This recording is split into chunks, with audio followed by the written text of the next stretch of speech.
gusto mag-vacation. Ayan. So, imagine nyo na punta kayo sa vacation. It can be either by plane or by land. Diba? Tapos, pack nyo yung gamit nyo. You bring the things that you want to bring. Diba? So, imagine niyo kasi hanggang ganun lang muna tayo ngayon kasi may pasok tayo today. Okay? And then, you go anywhere you want to go. Diba?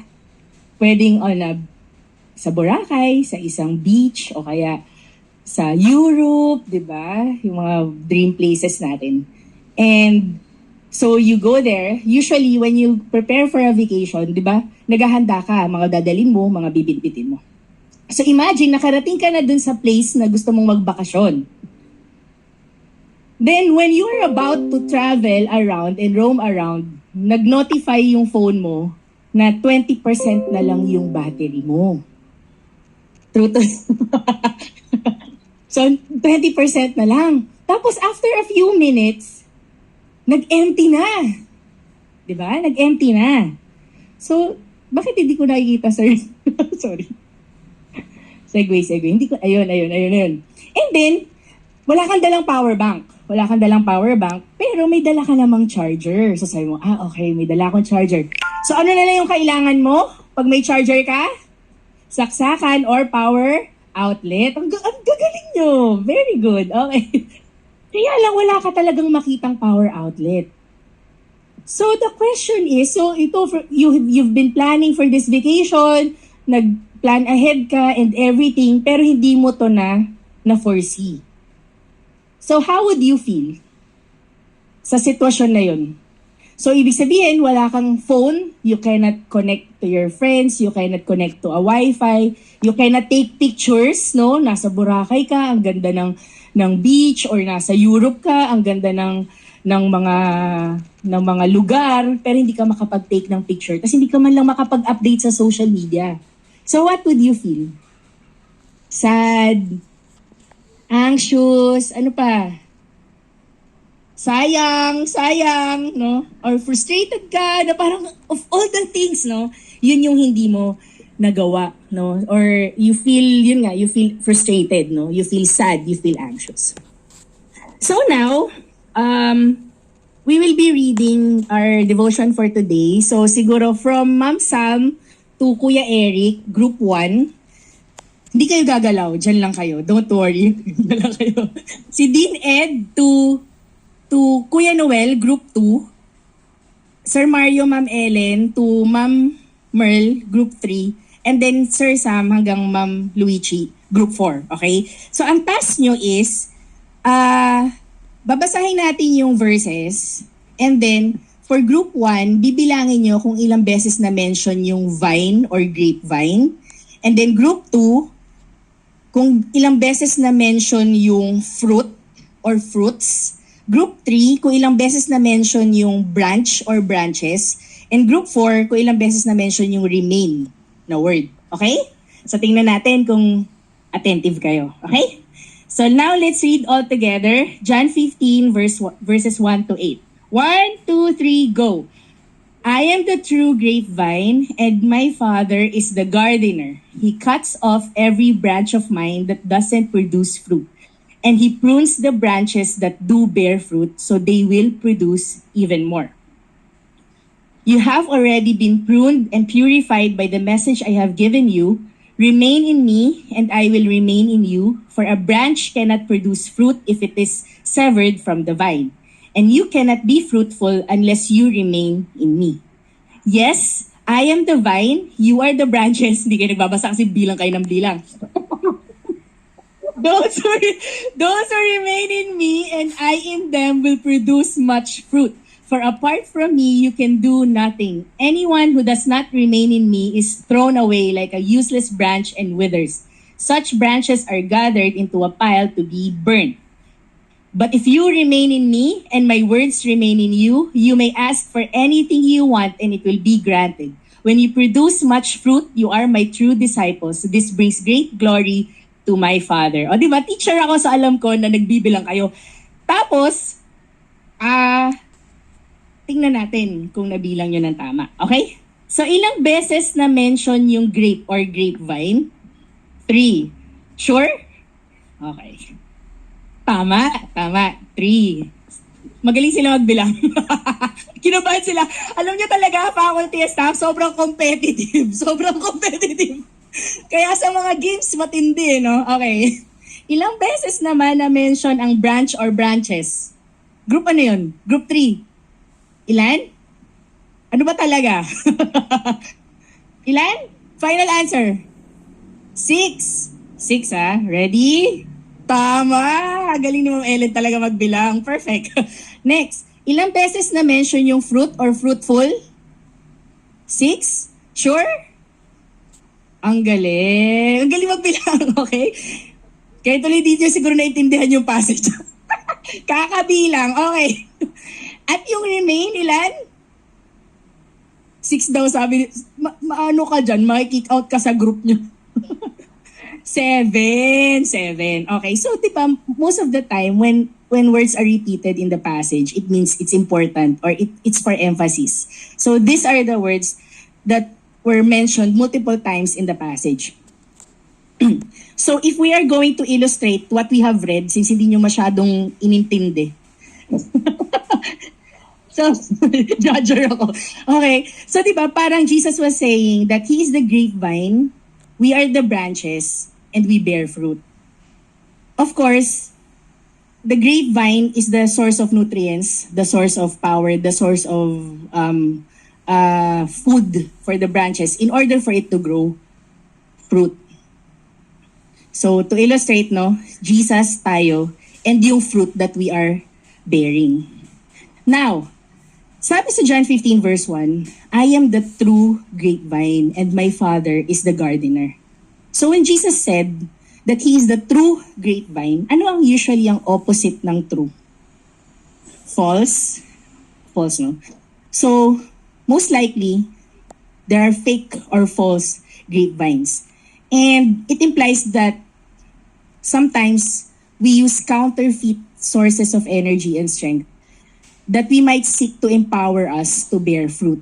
But these fake sources will ultimately prove worthless because only Jesus offers life with God, and only life with God produces fruit that will last.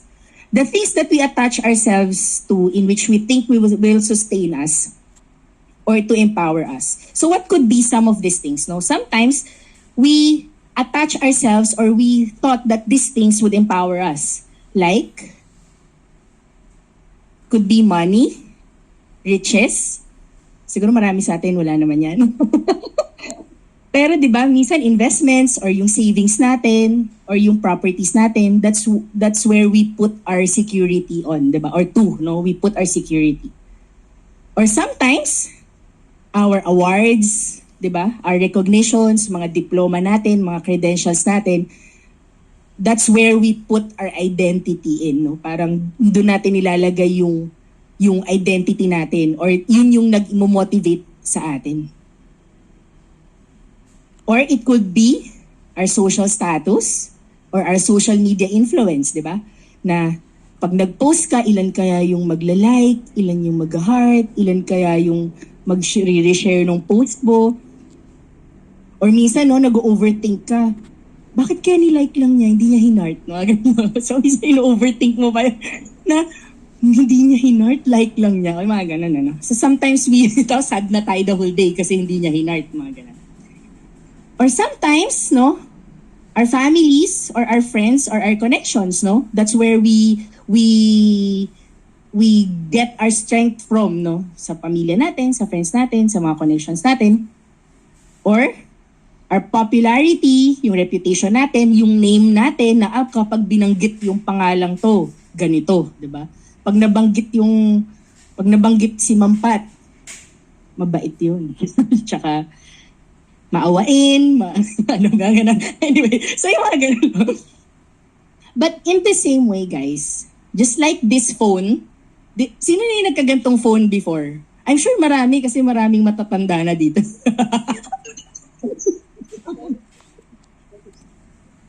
Iniisip ko, ano kayo lalagay ko? iPhone? Hindi nila malam yun. So, Nokia ano to? 33? 3310, di ba? Napakatibay niyan kahit ibato mo sa pader, di ba? So just like this phone na Nokia 3310, can you expect this kind of charger? Anong charger to? Sige nga. Type-C ng iPhone. Wow! Sa mga naka-iPhone, galing. Hindi yung iba hindi makasagot, ha? Walang pambili. Lightning charger. So can you expect this kind of charger to charge this phone? Of course not, di ba? So in the same way, most of us usually try to connect into a false charger. That's why we don't get empowered or sustained, no? Most of the time. So sabi sa John 15 verse 5, di ba? Those who remain in me and I in them. So this word remain are synonymous to abiding, obeying, following, sticking to, or holding on to Jesus. So Jesus is saying, those who remain in me, connect to me, hold on to me, follow me, obey me. Jesus said that we should remain in Him, and it means that we should be connected to Him. We could remain unfruitful and ineffective in our faith because we are not connected to the true source of life. And ang maganda dito sa verse na to, no? Those who remain in me and I in them. So the concept of abiding is not restricted to our abiding in Jesus alone. It also includes His abiding in us or remaining in us as well. It is a mutual dynamic that expects our life to be spiritually and practically in vital connection with Jesus. And that expects Him to indwell in us in an active, real way. So it is a mutual relationship. So we are abiding in Jesus as He is also remaining in us and abiding in us. And of course, yung faithfulness ni Jesus cannot be questioned, right? So the security that we have, that if we remain in close connection with Jesus, He will remain in close connection with us. So the same thing, guys, that this apple tree, so imagine, this apple tree, if you break a branch of this apple tree and keep it in your room, so sabihin mo, kinuha mo yung branch, 1 to 2 weeks, nilagay mo sa room mo, niyakap-yakap mo, nalik-halikan mo, tinabi mo matulog. Pero 1 to 2 weeks, would an apple grow from that branch? Of course, it would not. There would be no fruit from that branch kasi it's not connected to the main source or the tree. It has to be connected to the trunk. So sabi dito, those who remain in me and I in them will produce much fruit. So maraming Bible scholars are still thinking, ano ba yung fruit na to? Ano yung fruit na to? But it is safe to say that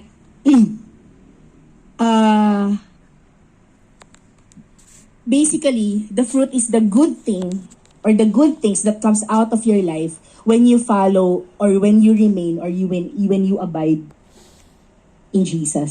So the good things that comes out from your life.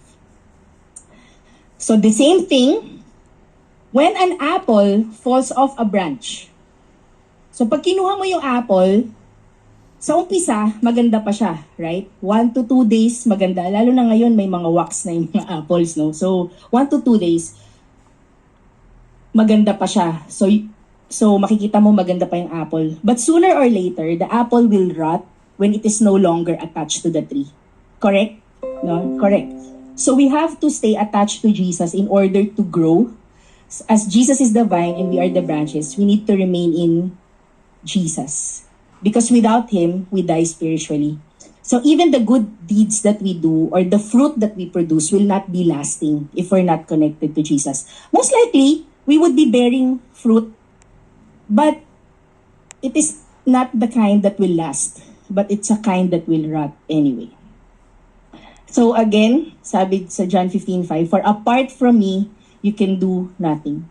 So apart from Him, we can do nothing. Our oneness with Christ, our relationship with Him is the source of fruitfulness. Divine fruit can only come from Christ. Believers maintain their production by constant connection to their Lord. It is that vital communion with Him that helps the Christian to do what he could not do otherwise. Jesus' words could also mean that when we attempt to bear fruit apart from abiding in Him, we fail in frustration. So at the end of the day, we wouldn't be producing fruits that will have eternal value if we are not connected to Him. Sabi sa 1 Corinthians 3:13-15, but on the judgment day, fire will reveal what kind of work each builder has done. The fire will show if a person's work has any value. If the work survives, that builder will receive a reward. But if the work is burned up, the builder will suffer great loss. The builder will be saved, but like someone barely escaping through a wall of flames. So of course, we do not want to produce fruit na walang lasting value, 'di ba? So if we remain connected with Jesus, we know that we will be producing good things from our life because of He is our source of whatever fruit we bear. Do you agree? Okay. So now, yung mga nakuha nyo, ang prayer challenge natin today is that if we remain in Jesus and abide in Him, we are sure to produce this fruit. So actually, this is just one fruit in Galatians, di ba? Maraming characteristics or characters yung fruits. But the Holy Spirit produces this kind of fruit in our lives: love, joy, peace, patience, kindness, goodness, faithfulness, gentleness, and self-control.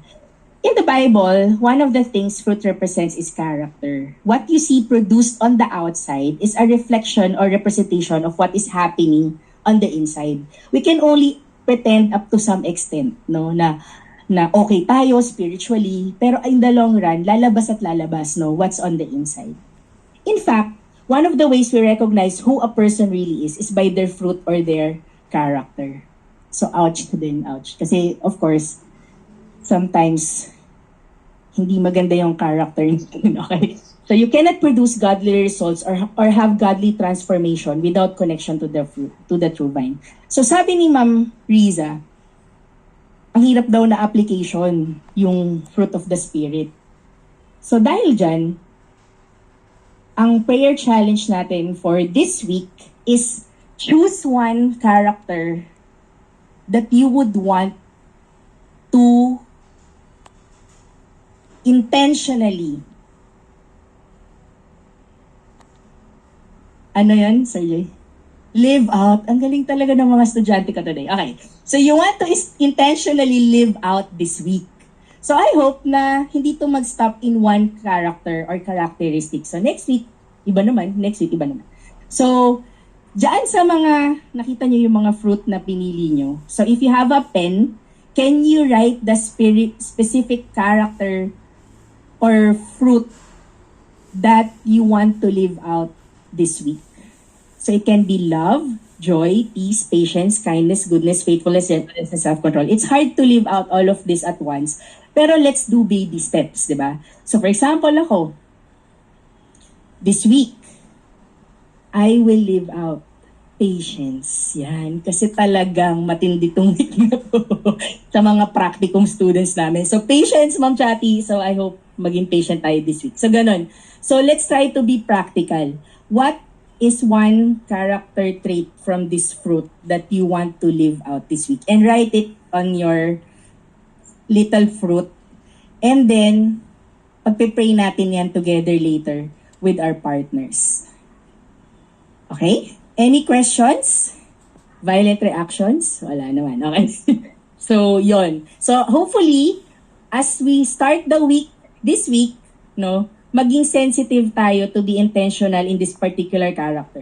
So pag may na-encounter ka na person, may na-encounter ka na sitwasyon, isipin mo kagad, Lord, patience. I want to live out patience this week. By your grace, I want to be connected to you. Pero guys, we can only live it out if we are connected to Jesus. So we have to remain connected to Him. Okay? Okay, sige. So, Ma'am Risa, thank you for and let's go to our prayer time.